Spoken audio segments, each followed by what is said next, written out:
Blah. Hi, my name's Jonny, and today we are looking at pedal boards. Now you might think, I don't need a pedal board for my bass, I just plug straight into the amp and then that is my tone, it's all I need. You're wrong! No, you're not wrong, you're just not right. No.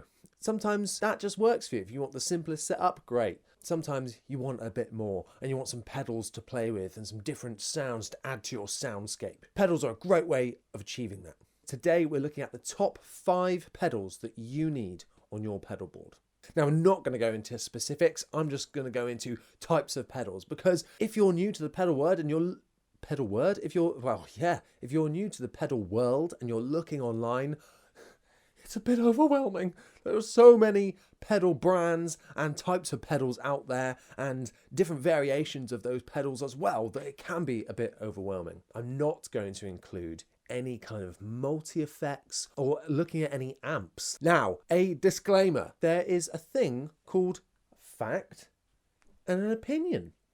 Now, a fact would be something that is 100% true. For example, the earth is round. Yes, that's a fact. And opinion might be that the colour blue is the best. You know, it's not a fact. That is your opinion. And in this video are my opinions. So there might be some effects or some pedals in here that I don't mention and don't line up with what you think. And that's okay. That's the beauty of an opinion. So feel free to comment what you think down below, but just think for a second before saying, well, that's not right. That's not what I think. And therefore, it's not true. Comment down below what you think, even if it's not in line with what I say. Okay, so number 1, probably the most boring one on our list. So we're just going to get out of the way because it is a tuner. Obviously, it's fantastic for keeping your bass in tune. Obviously, you can get things like clip-on tuners, which over the years have come a long way and are fantastic now. But nothing quite beats a tuner on the floor. Allows you to just kick it on and have silent tuning. There is nothing worse than boom, bibble, bibble, boom, bibble, bibble, boom, bibble, bibble, boom. Nothing worse than that sound live on stage. Oh, God. One that you can just press on, mutes everything. It's perfect, essential first item for your board. You know, you've got your classic Boss tuner, you've got the TC Electronic Polytunes, you've got the Korg Pitch Black, which is my personal favourite. All sorts of tuners out there. You can get more affordable ones as well. When you're looking at tuners, I would look at the reviews and see how well they tune bass, because some of them that I found, some of the cheaper end ones, like a Behringer one or something, it doesn't pick up that low E or whatever note you're going below that. It doesn't pick that up too well, so I would look at reviews. But yeah, tuner, first thing you need on your board. Next up is a compressor. Now, a compressor can completely transform your sound.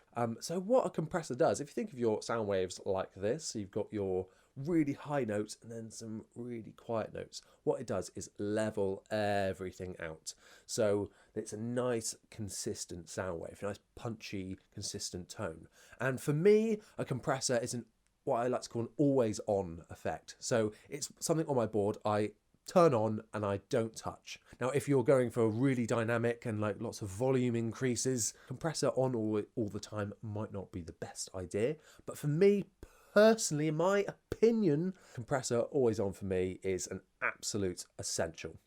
Brings your highs down, brings your lows up to have a nice consistent sound.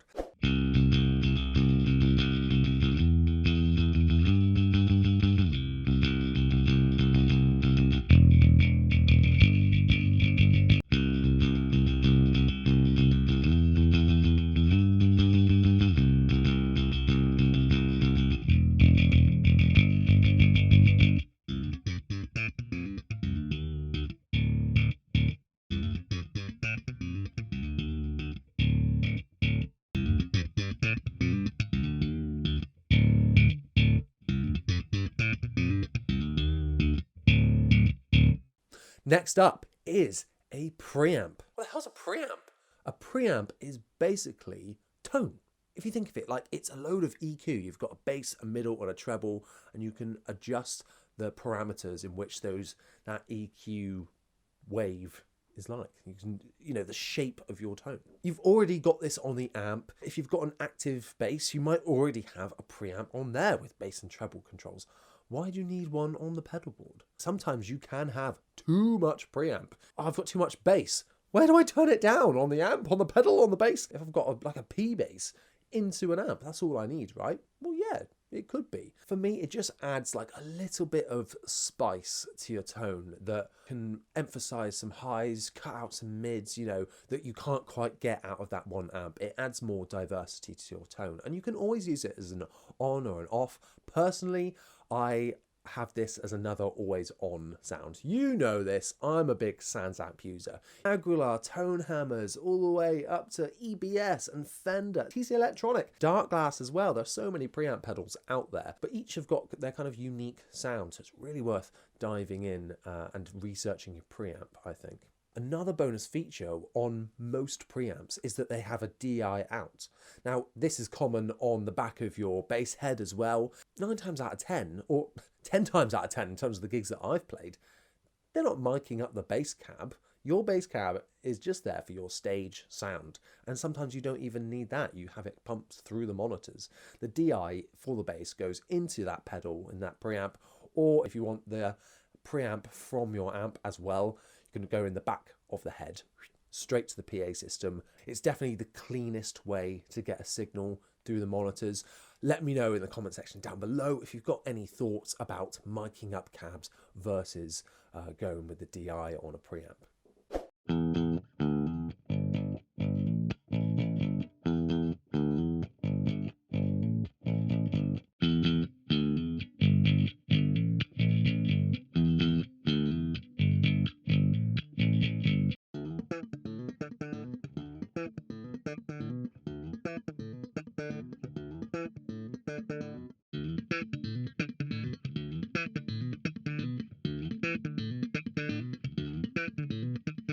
So next up is distortion. And what they're doing is adding a layer of distorted, overdriven saturation to your tone, thickens it up, and often brings the volume up a little bit as well. And this is a really handy effect if you're wanting to really gel together the guitars with the bass and the drums. That is the role of the bass after all. Obviously, in some settings, that's not going to be really what you want to do. Or like in a Motown setting, you're not going to want to do that. But if you're playing the same thing as some rhythm guitars, a bit of distortion can really help gel those layers together.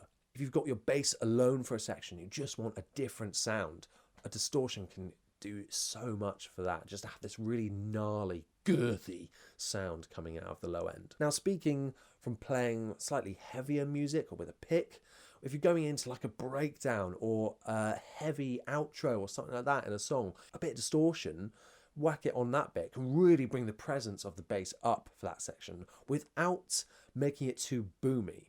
You're not just going to want to have a volume increase of the bass because that might throw you off a bit. You're going to want to increase the volume whilst increasing the amount that the bass mixes into the guitars to give the overall sound a boost.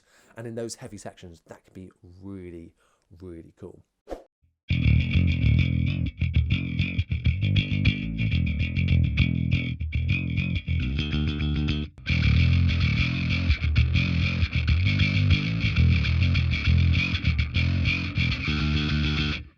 So we're now on to our last effect. You might be thinking, well, what effect is he going to say? We've got so many to talk about. The next one I'm going to talk about is chorus. This is your wavelength that you're playing, and what a chorus will do is duplicate that and modulate the one over the top. It's kind of like in and out of tune, and so it really adds this vintage sound. Nirvana, things like that, use a lot of chorus, and it's just such a cool effect in my opinion. Pairing a distortion up with a chorus as well, it just adds this really nice saturated sound, pleasing to my ears. I don't know what it is. Now, this is a momentary effect. You're not going to want chorus on all the time, unless you do, unless that's your bag. But for me, yeah, I just love it, just love it.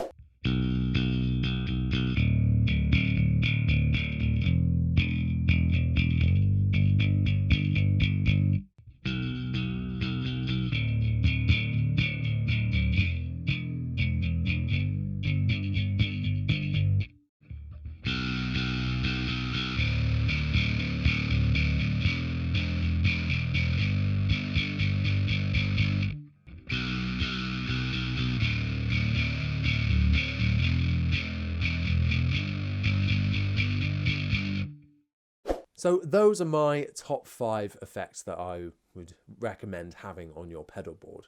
But of course there are loads of effects that I've missed out here. You've got octave, you've got delay and reverb, flanges, wah. You've got so many effects that you could use, not just on guitar, but on bass as well. And I'd really recommend going and checking out and finding out what your favourite artists are using, what your favourite bass players are using, and how they're getting these unique sounds and what makes it good for you. You know, it might just be that they've got a really fantastic normal clean tone, and therefore you should buy pedals that create that kind of sound and not worry about effects, because sometimes you know bass isn't all about effects all the time. The most effective bass lines probably have very minimal effects.